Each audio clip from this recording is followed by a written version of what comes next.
The opposing vertical pitch.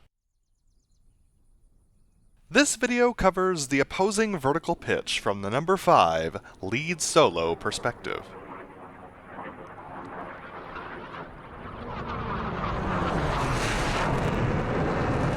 A crowd favorite, this dynamic, graceful maneuver emphasizes the power and pinpoint accuracy of the F-18C Hornet. It's essentially opposing zoom climbs into split S maneuvers, but the mirror image effect seen from the crowd line looks fantastic. The challenge comes in coordinating with number 6 and ensuring a smooth, predictable profile. But when it's right, it's the maneuver where the solos truly own the show.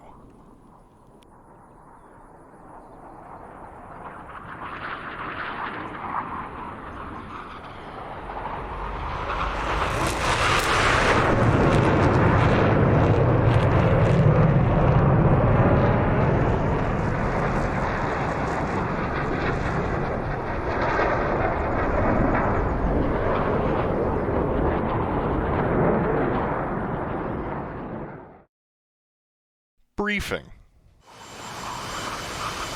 The maneuver starts with a standard beam setup, which we've covered in previous videos, so if you're unfamiliar with the basic profile, I'd encourage you to watch our knife edge tutorial video before continuing.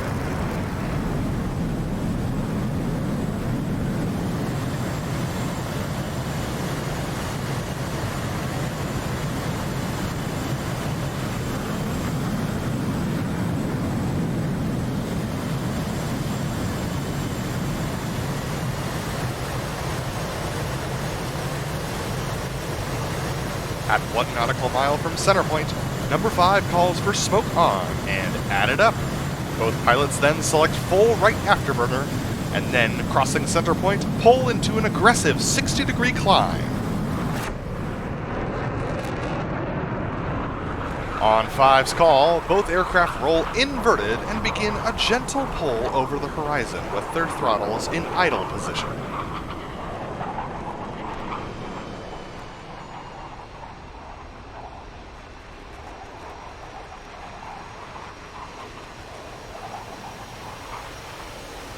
Approaching center point, both pilots level the nose and aim to cross at 400 knots and between 150 and 200 feet AGL.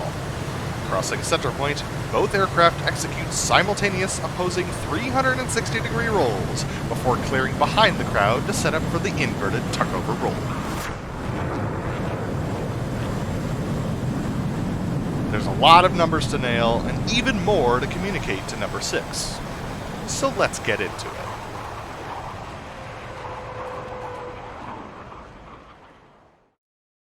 Walkthrough. Welcome back to the cockpit of the F-18C Hornet. We've just cleared in front of the crowd right from the 4-point hesitation rolls, and we're now setting up the vertical pitch, heading away from crowd, getting ready to go into a standard beam setup. We'll talk a little bit more about small variations on how this setup is happening for the vertical pitch as we get closer in. So let's see how we do. Aiming for that 4-mile mark. 4 miles mark. Let me know when you're abeam. Beam. Let me know when you're ready to take your mark. Go ahead and take it. Stand by, mark it. Pulling in. Waiting for Brother Love to give the call. 4 miles mark. Alright, at this point, it's time for our standard radio calls. We're going to call the maneuver, which is going to be Chart's in for the left vertical pitch. And then 6 will give his maneuver call as well. Leb's in for the left vertical pitch. Now at this point, I'm going to call 150. Now why is that? That is because the vertical pitch tends to take place a little bit lower than the rest of the maneuvers, and that's because this is not an acrobatic maneuver going to the merge. We're just flying straight and level, so the FAA has cleared the Blue Angels to fly a little bit lower for this maneuver. Just like the sneak pass is allowed to go to 50 feet, this maneuver is allowed to go to 150 feet. So I'll call 150, Brother Lev will call 150, and then we're in for the maneuver. Let's see how we do. Chart's in for the left vertical pitch. Leb's in for the left vertical pitch. 150, 150. 3 miles mark, 400. Looks like I was a little bit behind, so I'm speeding up here. 2 miles mark, 400. Doing fine. Getting ready for the smoke on call, as usual at 1 mile. Smoke on. Connect. Alright, let's talk through the maneuver in the box. What do you do when you get in the box? So, after we call smoke on, we're going to leave our smoke on for this maneuver. The vertical pitch is a smoke on maneuver. At 0.7 miles, we're going to make the call, add it up. What does add it up mean? Add it up means a couple of different things depending on how you're choosing to fly the jet.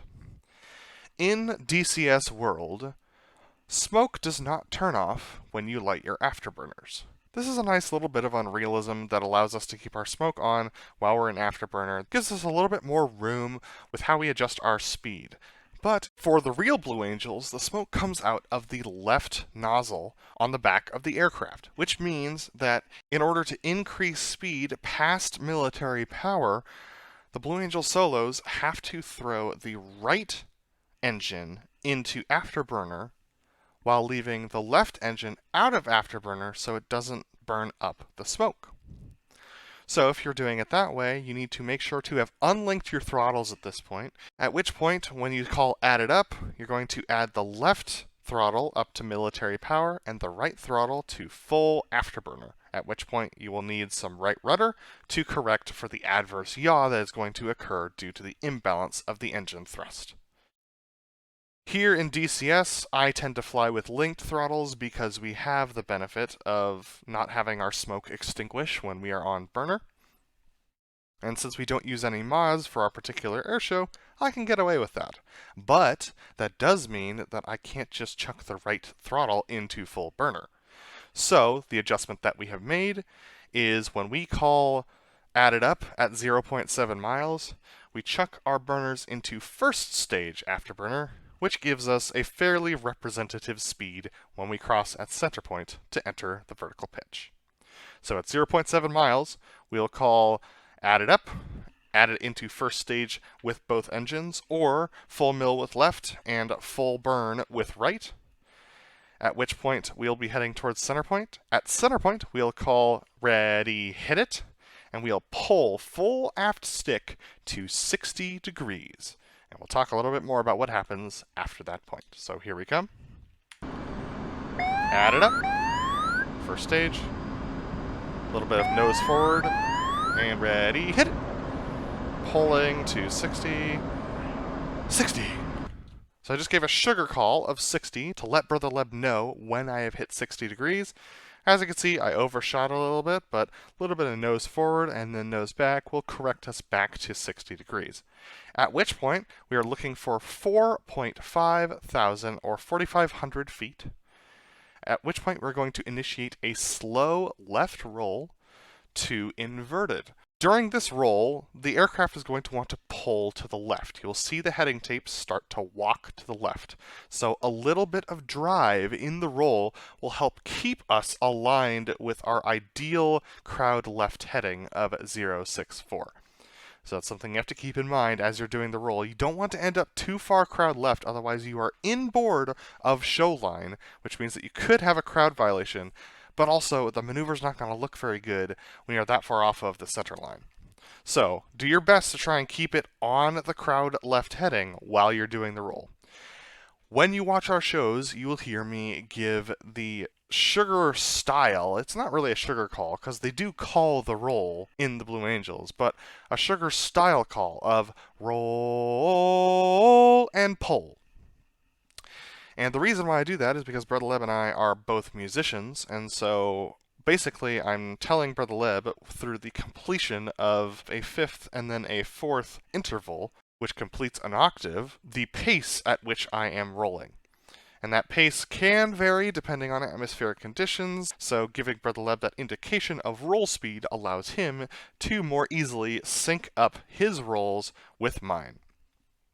Once we are inverted, we're going to call pull, power's idle. We're going to drop our power all the way back to the idle detents on both engines. At which point, it's going to be a gentle pull over the top, and you'll hear me give sugar calls once again of 45, 40, 35, 30, horizon, now. And then I'll call my altitude. And the reason why I do this is, once again, to ensure timing.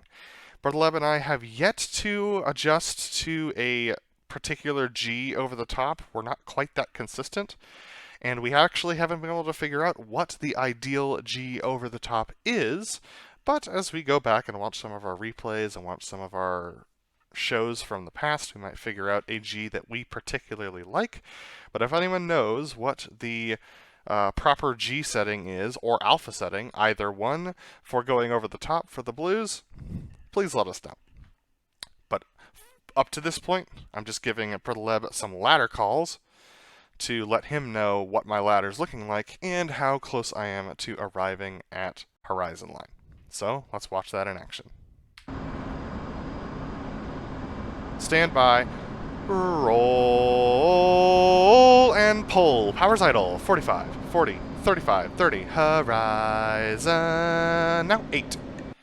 Now once I've called 8, we are heading towards the ground, continuing that same rate of pull, and at this point, we're going to start looking for Brother Leb. We want to look for Brother Leb, and once we see him, we call contact. We want Brother Leb to be right on the horizon line, and here at Kobuleti, it's pretty easy to figure out where the horizon line is because it's just an ocean. So where the ocean meets the sky is where we want Brother Leb to be. Brother Leb tends to be a little bit higher than that, but that tends to be okay because he could make up the time as we head towards center point. So, let's go find him. Looking up. Still looking up. Contact. Looking good. Altitude. Now, contact. I said contact. Y'all probably didn't see it, but there he is. And he's hidden behind his smoke, which means that he did a pretty good angle coming over the top. So, we're looking pretty good right now. We're a little bit inboard of crowd line from our upward smoke, as you can see, because Brother Leb's not behind our smoke. But this means that we're in a pretty good parallax position to approach center point. So once we call contact, we either call I'm a little low or I'm a little high if we see Brother Leb and it appears that we are low or high. This is within the realm of a decent pass for us, so I wouldn't make any call here. But if he was, say, up here, or if he was down here, that would be when I would call whether I'm a little low or high, depending on where I see him. So if he's up here, that means I'm low. If he's down here, that means I'm high. And we always refer to ourselves. We don't refer to the other person, because referring to the other person actually adds some mental strain, and this is a pretty stressful maneuver regardless. So we've been continuing the same rate of pull up to this point. We're looking here. It looks like I'm a touch low, which means I'm going to ease out the pull just a tiny bit to make sure I don't approach center point too quickly. So once we spot Brother Leb, we start looking at center point and start pulling our nose into center point. This is a lot easier to do in VR, where you have depth perception and a good understanding of what you are doing to pull center point into the HUD, but it's fairly easy to do on TrackIR as well. So, we've looked at him, looks like we're good, so we're going to call looking good, at which point we're looking at center point. And now, right here, 1.5 miles, I'm going to call 1.5 mark and my speed. Now, once again, this is not something that the Blue Angels do, but we found that in order to make sure that we are lined up at the right timings, some half-mile sugar calls heading towards center point are a good thing for us to do. It makes sure that we ensure a hit at center point, because this has been one of the maneuvers that we have struggled with timing the most. So, here we are approaching center point. We're coming down the hill. Looks like he's still in the same spot, so we're still good there. And we're just looking at center point, calling our timings now. So 1.5 mark, 4:15. Coming in, we're looking for 400 at the merge. 1 mile mark, 4:20. Alright, so once again, we're looking for 400 at the merge at 200 feet. I'm a little low, and I'm a little fast. And we're looking to merge with a little bit of nose high. So I'm going to call a little pull at about 0.3 miles to get us up to about 2.5 degrees of nose high. And as we get ready to merge, I'm going to call ready, hit it. It's going to be a right-hand roll to roll away from Brother Leb. And we want to make sure to call that so that we cross with the full planforms of the jets in view, which means both jets at a knife edge image. And it's going to be one complete 360-degree roll to the right before we roll out. Brother Leb will call clear, then it'll be a right 90-degree bank, and then a hard pull behind the crowd to set up for the inverted tuck-over roll. So let's see how we do. Half mile mark, 400, a little pull, ready, hit it! Roll left clear, roll, and pull. So we smoke off on the pull, ease of the pull, and roll it out. Chariots clear, and clearing behind the crowd for the inverted tuck-over roll. Contact. And now we are rolling out behind the crowd to join up for the inverted tuck-over roll, and we'll go over that in the next video.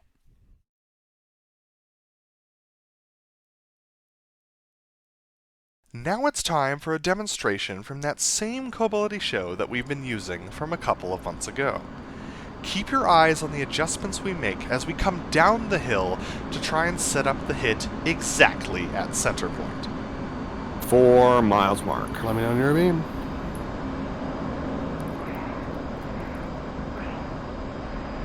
A beam. Let me know when you're ready to take a mark. Go take it. Stand by, mark it. 4 miles mark, 420. Chariots in for left vertical pitch. Leb is in left vertical pitch. 3 miles mark, 400.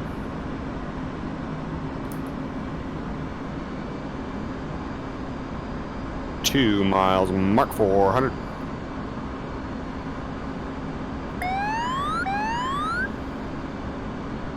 Smoke on. Connect. Add it up. Ready, hit it. 60. Stand by, roll,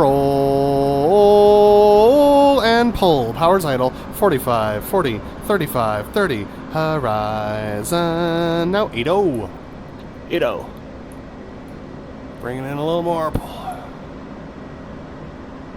Contact a little high. Lined. Altitude. 1.5 mark. 1 mile mark. 1 mile. Half mile mark. A little pull. Ready, hit it. Clear's clear. Stand by, roll, and pull. 334. Stand by, roll. Chariots clear, and clearing behind the crowd for the inverted tuck-over roll, state 6-0. State 6-3. Contact. Easing some power. Easing more power. 380. 375. 370. And that's how the Legacy Blue Solos performed the opposing vertical pitch. If you enjoyed this video, consider hitting that like button and subscribing to our channel where you can find full side-by-side show sequences and debriefs. Thanks for watching, and we'll see you on the flight line.